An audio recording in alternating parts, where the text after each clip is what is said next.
মা, তুমি কোথায় যাচ্ছ? আমাকে সাথে করে নিয়ে যাও না।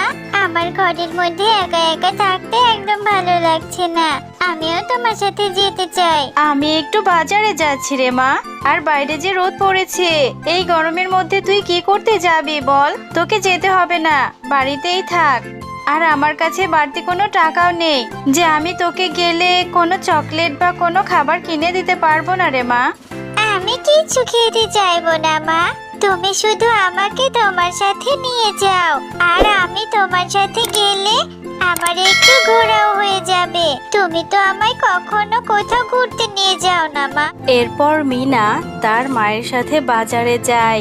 তার মা যখন বাজার করছিল তখন মিনা পাশের দোকানের তরমুজের দিকে একধেয়ে তাকিয়ে তাকিয়ে দেখছিল। মা, ওই দেখো না, পাশের দোকানে কতগুলো তরমুজ দেখা যাচ্ছে।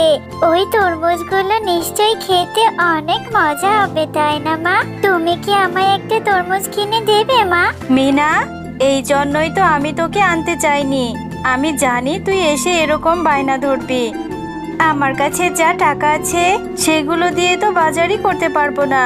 আর একটা তরমুজের অনেক টাকা দাম মা, আমরা কিভাবে কিনে খাবো? আচ্ছা, তুমি আমাকে বলো তো, একটা তরমুজের দাম কয় টাকা? কেন রে মিনা, তুই তরমুজের দাম জিজ্ঞাসা করছিস কেন? তরমুজের দাম শুনে কি করবি? একটা তরমুজের দাম তো 200 টাকা। মা, আমি না কিছু টাকা জমিয়েছি। তুমি স্কুলে যাওয়ার সময় আমাকে যে কিছু করে টাকা দিতে, সেই টাকাগুলো না খেয়ে জমিয়েছি। কি বলছিস মিনা? তুই আবার টাকা জমিয়েছিস? তা কত টাকা জমিয়েছিস? তোমার বিশ্বাস হচ্ছে না তো? আচ্ছা ঠিক আছে, আমি নিয়ে আসছি, দাঁড়াও, দেখলেই বিশ্বাস করবে। এরপর মিনা তার ঘর থেকে তার জমানো টাকার থলেটা এনে তার মাকে দেয়। এই নাও মা, দেখো তো এখানে কি 200 টাকা আছে নাকি? হ্যাঁ রে মিনা, এখানে তো দেখছি 200 টাকার থেকে অনেক বেশি আছে। এতগুলো টাকা তুই কিভাবে জমালি রে মা? এই টাকাগুলো জমাতে তো তোর অনেক দিন লেগেছে। আচ্ছা মা, তুমি আমার এই জমানো টাকাগুলো দিয়ে বড় একটা তরমুজ এনে দেবে। তারপর আমি মন ভরে অনেক তরমুজ খাবো। আচ্ছা মিনা, ঠিক আছে, আমি আজকেই যাব আর অনেক বড় একটা তরমুজ এনে দেব তোকে।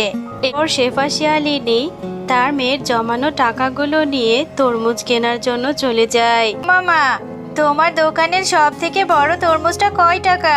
আমাকে তোমার দোকানের সব থেকে বড় তরমুজটা দাও দেখিনি। আমার মেয়েটা নিজে টাকা জমিয়েছে তরমুজ খাবে বলে। এরপর শেফা শিয়ালিনী বড় একটা তরমুজ তার মেয়ের জন্য কিনে নিয়ে যায়। আরে ওই তো দেখা যাচ্ছে শেফা শিয়ালিনী বড় একটা তরমুজ নিয়ে আসছে।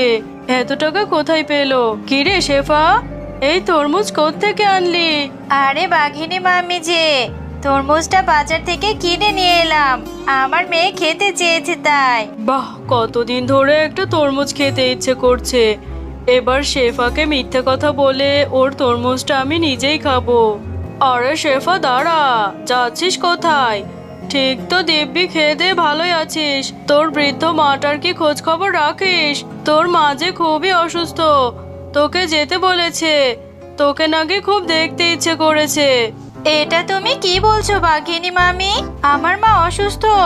আমি এক্ষুনি যাচ্ছি, কিন্তু এই তরমুজটা যে আমার মেয়ের কাছে দিতেই হবে। আমার মেয়েটা যে তরমুজ খাওয়ার আশায় বসে আছে। আরে শেফা, তুই এটা নিয়ে চিন্তা করিস না একদম। তুই তরমুজটা আমার বাড়িতে রেখে যা, আমি এক্ষুনি তোর মেয়ের কাছে তরমুজটা পৌঁছে দিয়ে আসবো। তুই তাড়াতাড়ি তোর মায়ের কাছে যা। তুমি খুব ভালো গো বাঘিনী মামি। ঠিক আছে, আমি তোমার এখানে রেখে যাচ্ছি।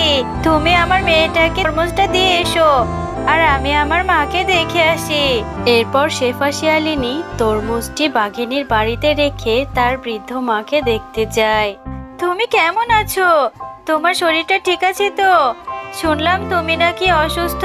বাঘিনী মামি আমাকে বলল, তাই ছুটে চলে এলাম তোমাকে দেখতে। হ্যাঁ রে মা, এসেছিস, ভালো করেছিস। তা আমার দিদি ভাইকে সাথে করে নিয়ে আসতি।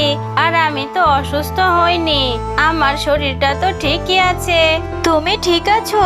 তুমি অসুস্থ হওনি? তাহলে বাঘিনী মামি আমাকে মিথ্যা কথা কেন বললো? আমার এক্ষুনি বাড়িতে যেতে হবে। আমার মেয়েটাকে আমি একা রেখে এসেছি। আমি তাহলে আজকে যাই মা, অন্য একদিন আসবো।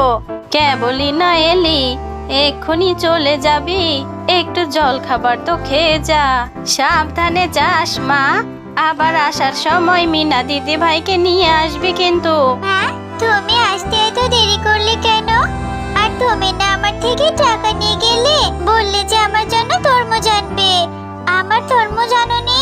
কেন রে মিনা, তুই কি তাহলে তরমুজ খাসনি? আমি যে বাঘিনী মামির কাছে তরমুজ কিনে পাঠিয়ে দিলাম, তাহলে কি বাঘিনী মামি তোকে তরমুজটা দিয়ে যায়নি?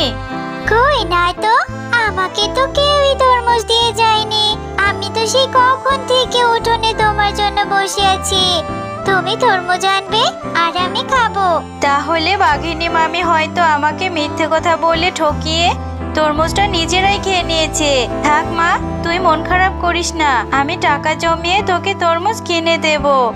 আচ্ছা ঠিক আছে, তরমুজ তো খাওয়াই হলো না। আমি তাহলে মাঠে গিয়ে বন্ধুদের সাথে একটু খেলা করে আসি।